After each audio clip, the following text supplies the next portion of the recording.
Good afternoon. I'm pleased today to be joined by Washington Field Office ATF Special Agent in Charge Charlie Patterson. To my immediate left, Major Ed O'Carroll. Major O'Carroll, as you know, is a bureau chief for the Major Crimes Bureau, and Deputy Chief Dean Lay joins us as well.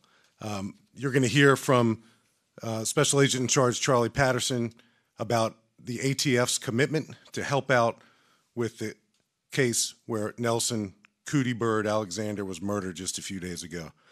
We continue to need help from our community to bring this killer to justice.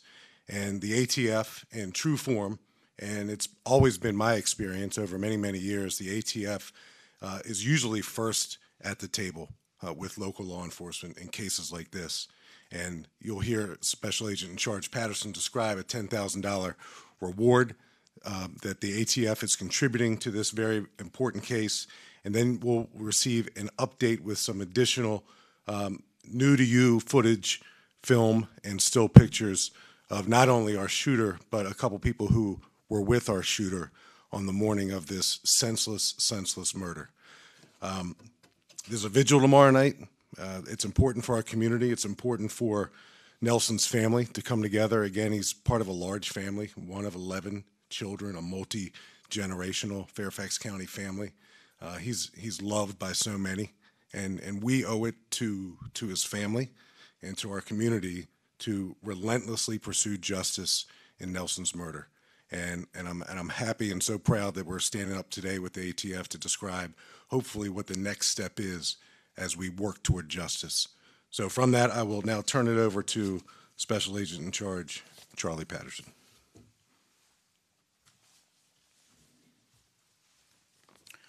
Thank you, Chief. Good afternoon, everyone. My name is Charlie Patterson. I'm the Special Agent in Charge of the ATF Washington Field Division. My team and I were briefed on the circumstances surrounding this investigation. And on behalf of the men and women of ATF, I would like to offer our deepest condolences to the Alexander family. What happened to Mr. Alexander was an absolute tragedy and unacceptable. ATF agents work in partnership with Fairfax County Police Department every day to combat gun violence, to disrupt the shooting cycle, and this case is no exception. I pledge the full support of ATF's assistance to the Fairfax County Police Department in finding the person responsible for this horrific act of violence and to ensure that this person is brought to justice. To that end, ATF is offering $10,000 reward for information leading to the arrest of the individual responsible for the shooting death of Mr. Alexander. In addition to the reward offered, we have made all of our investigative, analytical, and laboratory resources available to assist in this investigation. We know there are individuals out there who have information about this crime, and we are asking you to come forward and do the right thing. We ask that anyone with information contact the ATF at 888-ATF-TIPS. That's 888-283-8477. Or by calling the Fairfax County Crime Solvers at 866-411-TIPS. That's 866-411-8477. Individuals who call can remain anonymous. We implore anyone with information about this senseless act to give us a call. Thank you, Chief.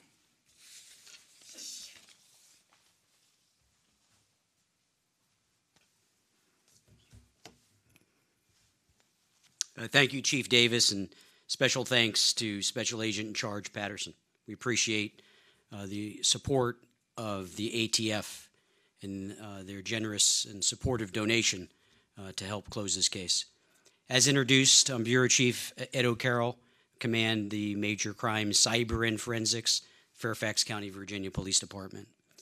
9 days ago, on October 20th, our community suffered a very tragic and senseless loss with the murder of Nelson Alexander Sr., who was murdered at the Wells Fargo Bank ATM in Falls Church, which is in the 2900 block of Annandale Road. It's at 5:20 in the morning, and as we've previously shared, Nelson was just stopping at an ATM on his way to work. Since that time, over these 9 days, our homicide detectives have not stopped searching for answers, clues of where this killer is. We are dedicated to closure, and will hold that person or persons responsible. Thank you. We have been inundated with tips from the community. The community has answered the call. We've received a lot of information. They have all been very helpful. But we ask you to look again at the photographs that we've shared, the photographs and video that we're going to share today. Some of it is new, and it's what we uncovered, and it will help solve this case. So if you recognize these suspects, we urge you to call law enforcement, the Fairfax County Police Department, or the ATF. And we do, at this time, want to share a video, very critical video, that identifies not only our killer, but the two individuals that our killer was associated with when they entered Fairfax County just several hours before the murder. And I'm going to talk a little bit more. We do think they were involved in criminal activity prior to that very tragic moment at 5:20 a.m. So I think the sergeant is going to play the video for us. Thank you.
All right, so that's we got a room full of people. I know the folks that are following us online can't see the 30, 40 people in the room, complete silence. I know law enforcement, everyone in this room is paying attention to this because it's important. We ask our community to do the same thing. But we also ask our community to, again, look at their home video monitoring system. If you happen to have a monitoring system at your front door, maybe at your house, because this video that we showed you is at 1:20 in the morning. And Nelson's killed at 5:20. These are the points that we know in time. So the question is, what was our killer and the two associates with our killer doing? I firmly believe, my detectives firmly believe, they were in the community doing other crime. And we, again, got a lot of tips from the community, but in particular, not only on the morning hours of the 20th, but we ask our community to look back several days.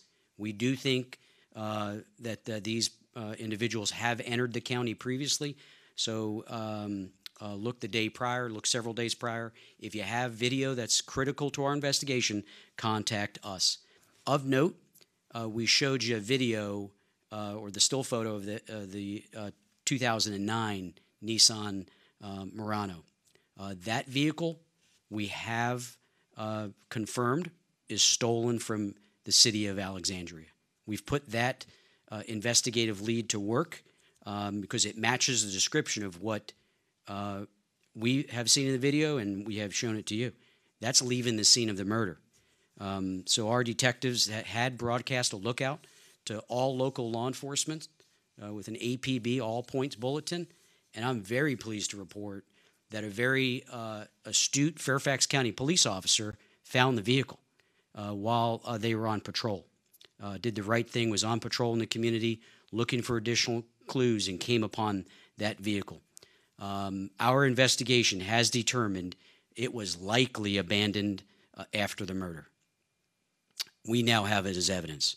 Detectives from our Cyber and Forensics Division continue to process that vehicle for critical evidence in the case. Our Cyber and Forensics detectives, the crime scene detectives, do amazing work. It truly is Fairfax County CSI. A lot of our cases are solved through forensic testing and other digital evidence, and our cyber and forensics teams working hard for a resolution in this case. So we continue to follow up on tips from you, our community, but we do ask you to send any additional information, and we purposely pause that video at certain points. You notice that? That's because there's a few key things that we've identified that we ask you, our community, to take an extra look at. You know, what cup was being held? Where's that backpack from? And these offenders, they live in our community. Somebody listening, watching, knows who they are. And justice is necessary before another person gets hurt or murdered in our community. So, but if you saw that vehicle in the area throughout the night, call us. If you've seen suspicious people on your video surveillance, notify us. It's imperative that we get that call. Our Major Crimes Bureau can be contacted at 703-246-7800. That rings right to our office at headquarters. Or as mentioned earlier, the Fairfax County Crime Solvers Program is 1-866-411-TIPS. And was mentioned earlier, and we appreciate that. Tipsters can remain anonymous, but call with information that helps detectives. Help us find this killer, those responsible, and help us get justice for Mr. Alexander. He deserves it. His wonderful family deserves it. Our community deserves it. As I've previously said, the chief and I have spoken. This is the 19th murder in Fairfax County. 19 too many. But let's get justice for Mr. Alexander. I and we will take any questions that you may have at this time. Yes. I wonder if you could provide some more specifics on this. Which of these men you think is the killer? And also, you said it was taken about 1:20. Which parts were taken about 1:20? Because my understanding is most buses aren't running at that hour. Yeah, so that's the timestamp that we have on the video, and we that video comes from outside Fairfax. We think these individuals may have traveled into the county and made their way over to the Falls Church area, which is on Annandale Road, just north, just up from Route 50. So we've got this this evidence. To your point about who's responsible, our goal is to identify all three individuals, because what we strongly believe is the person that ultimately killed Nelson is one of those three individuals. The other two individuals are high persons of interest. We think they may hold the key. If they're listening, call us. Cooperate with our detectives. Tell us your side of the story on what happened between the 1 a.m. hour and 5:21 when that senseless murder happened, and Nelson lied there for the time that he did. So this is a bus. This is taken outside of Fairfax County, and can you say if it's a Metro bus or where it is? So I would say we've got lots of video. This is from Metro. They've been supportive. All of our partners. When we have a crisis like this, a murder come up, everyone steps up. Our community, government agencies, again, the ATF with their tremendous reward, because this is a team effort, not just Fairfax, but regionally. Like I mentioned, Alexandria City. Our detectives and analysts quickly figured out that this vehicle is stolen from here and abandoned there. And we've got a lot of evidence in this case. We're still sifting through it. We've got a lot of digital evidence, video. We wanted to share you what we thought was the most critical pieces of video. So someone out there says, I know this person. They live on my street. I work with them, or I heard someone say, and fill in the blank. Could you specify which Metro stop they got on and hopped off? Yeah, I'm not going to get that specific, Sarah. Thanks for asking. We want people to be open-minded. This might not be the only appearance they made traversing, the NCR. They might have been other places just prior. So we ask everyone to think back to the 20th, to the late hours of the 19th into the 20th. Because, again, we got some fixed points. We know the murder happens at 5:20. We're real curious what happened prior, and definitely how they got out of that area. If this vehicle's abandoned about a half mile from the scene, how did they get back to where they are? Major, what other crimes do you think that they were involved in before the murder? Yeah, so I'm going to be candid to say likely, possibly, and we're being open-minded. We're not close-sighted on what might or might not be in play. Maybe stealing cars, breaking into cars, looking for crimes of opportunity. I said this at the last press conference. I think Mr. Alexander was probably quite surprised about what happened to him on the 20th. You saw him pull up, left his door open, went to the ATM. He thought it would be a brief transaction. There was probably not many, if anyone, around. And I think our killer stumbled upon that opportunity. Our big question is, why did it turn so deadly? So what I'm trying to understand is the timeline. If you have these three on the bus after 1, before 5, when did they steal the car? And was that after the bus ride? That's a great question. I believe so. Yeah, I believe so. I think we know where that car was in Alexandria City, but throughout that night, we think, and there might be more players involved as well, but we do think that vehicle, and I'm not saying that these offenders stayed in Fairfax County between 1 and 5. We do think, and we've seen this in other crime categories, is some of the criminals will traverse the national capital region or move between Arlington, Alexandria, and Fairfax. But we do have reason to believe that stolen vehicle in Alexandria City made it to the ATM area at that 5:20 hour. Who brought it? And I think we can maybe surmise it might not be one of these three, but it was there. And that astute officer found it, and we're sifting through the evidence. So I think these are pins on a map that we're all trying to connect. So you raise an interesting question that there might be a fourth person you're looking for? We have not ruled out the number of people that might be directly or indirectly involved in this event. All right, one other question. I know ATF tries to get DNA off of shell casings. I don't know how many shots were fired that morning. I don't know if you have shell casings, but I take it you're using that. We they had Yeah, so we always use all available resources internally within our crime scene and cyber and forensics team, the state laboratory for analysis, and our federal partners, NIBIN and other platforms that can connect shootings. What we see here lately in the National Capital Region is there's a lot of video surveillance, and we're not the only agencies that's sharing video surveillance when cases unfold. We wanted to give you our best video that we have now. I hope we get more, and that's why we're here. I think there's more out there of these three, Paul, maybe more, that are out doing certain things. The video that we have displayed to you about what happens at the ATM, we see that single killer, right? We don't see the others.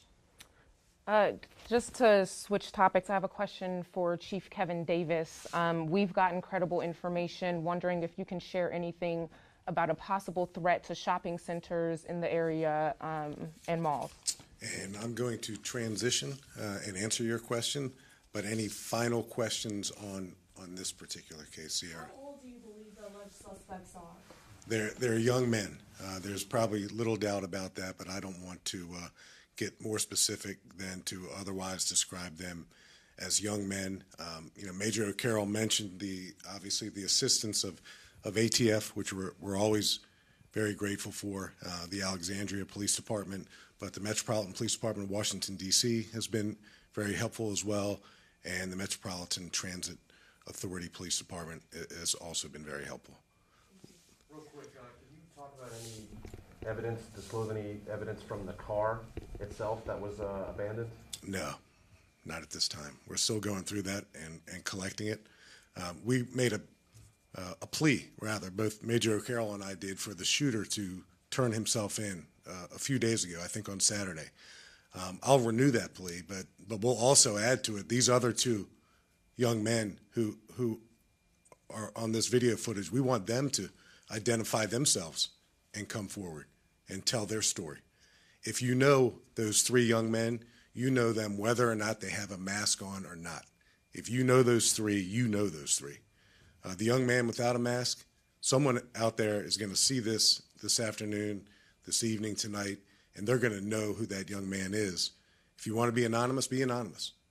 But for God's sake, pick the phone up and call us. That's what we need.